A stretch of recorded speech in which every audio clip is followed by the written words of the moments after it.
तो hello viewers, स्वागत है हमारे चैनल मार्केट विद अविनाश में। तो आज हम देखेंगे रेनबो चिल्ड्रंस हॉस्पिटल के आईपीओ के बारे में कि आपको इस आईपीओ में पैसा इन्वेस्ट करना चाहिए या नहीं करना चाहिए। और हम लोग बाकी यूट्यूबर जैसा रटा रटाया बात नहीं करेंगे, हम लोग रियल फैक्ट देखेंगे कंपनी के DRHP से। तो लास्ट तक बने रहिए। चलिए स्टार्ट करें। रेनबो हॉस्पिटल एक multi specialist hospital chain network है इंडिया में। और अगर हम लोग इस टाइप के हॉस्पिटल्स के ग्रोथ के बारे में बात करें यानी स्कोप, तो देखा जाएगा फाइनेंशियल ईयर 2016 तो 2020 में ये 13% के CAGR से बढ़े हैं। और ये 13% के CAGR से बढ़े हैं तो इसका कितना वैल्यूएशन बढ़ा, तो ये था कुछ 4270 बिलियंस।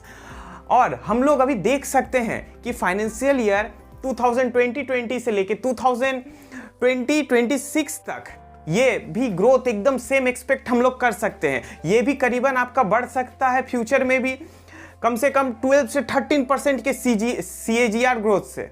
चलिए बात कर लेते हैं कंपनी पे कितने लिटिगेशन चल रहे हैं। लिटिगेशन यानी लीगल केसेस चल रहे हैं कंपनी पे।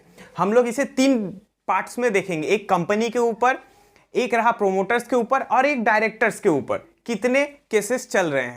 कंपनी पे 3 क्रिमिनल प्रोसीडिंग चल रहे हैं यानी 3 क्रिमिनल केस चल रहे हैं। और देखा जाए तो कंपनी पे 12 टैक्स प्रोसीडिंग चल रहे हैं यानी 12 तरीके का टैक्स का लेके केस चल रहा है कंपनी पर। और ये पूरा वैल्यूएशन आपका कुछ 3.96 मिलियंस है।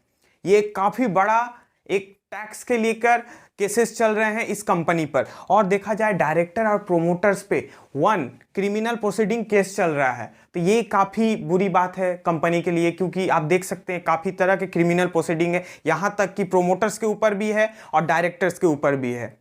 तो चलिए अब देख लेते हैं नेट इक्विटी शेयर्स पर कंपनी के पास कितने एसेट पड़े हुए हैं।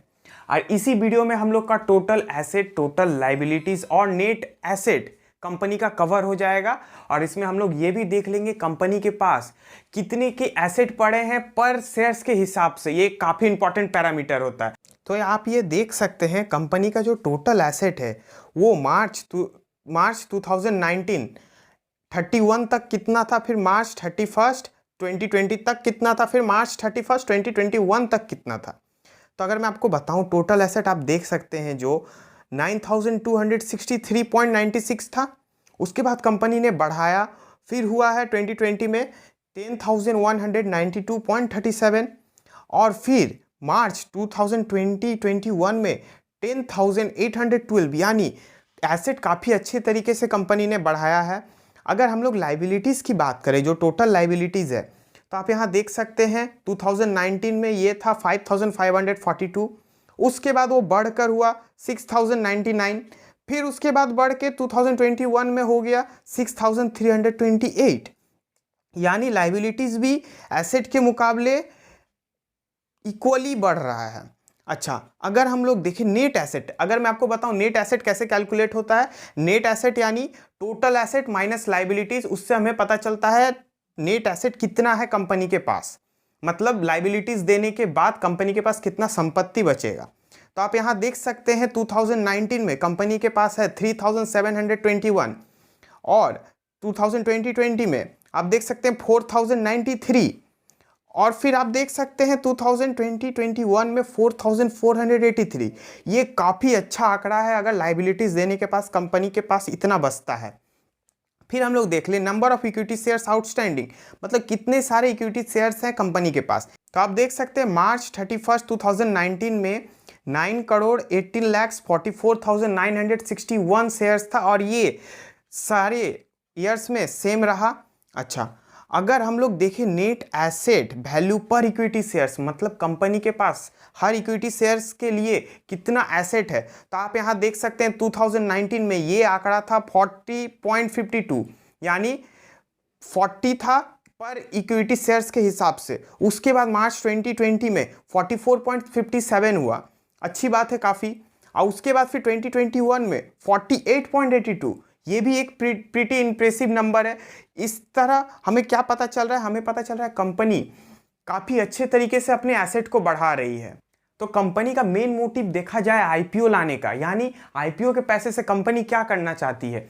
तो सबसे पहला है the early redemption of NCD, यानी कंपनी के लिए एक टाइप का लोन होता है डिवेंचर्स, तो उसे कंपनी फुल्ली पेड करना चाहती है, यानी एक बार में ही सारा अपना डिवेंचर्स का लोन कम करना चाहती है। और कंपनी न्यू हॉस्पिटल्स सेटअप करना चाहती है और उन हॉस्पिटल्स के लिए, नए नए हॉस्पिटल के इक्विपमेंट के लिए कंपनी पैसा रेस करना चाह रही है, और अपने नॉर्मल कॉरपोरेट के काम के वजह से।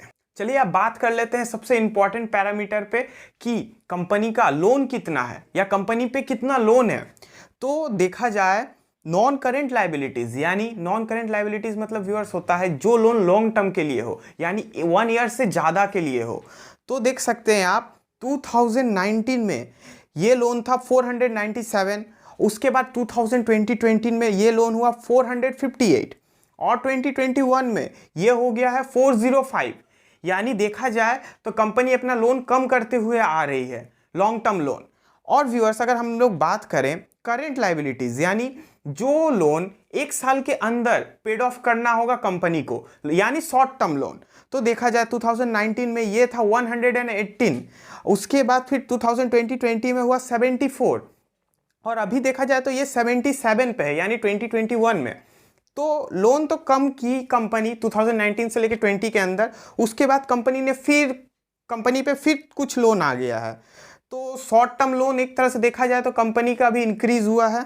चलिए अब बात कर लें कि इस कंपनी का जीएमपी कितना चल रहा है, यानी ग्रे मार्केट प्रीमियम। तो ये चल रहा है अभी 38 रुपीज़, यानी आईपीओ में शेयर्स का प्राइस कितना हो रहा है, आईपीओ में शेयर्स का प्राइस है आपका 542 रुपीज़, और लिस्टिंग के टाइम हो सकता है जीएमपी के हिसाब से कि इस कंपनी का शेयर प्राइस आपका 580 रुपीज़ पे लिस्ट किया जाए।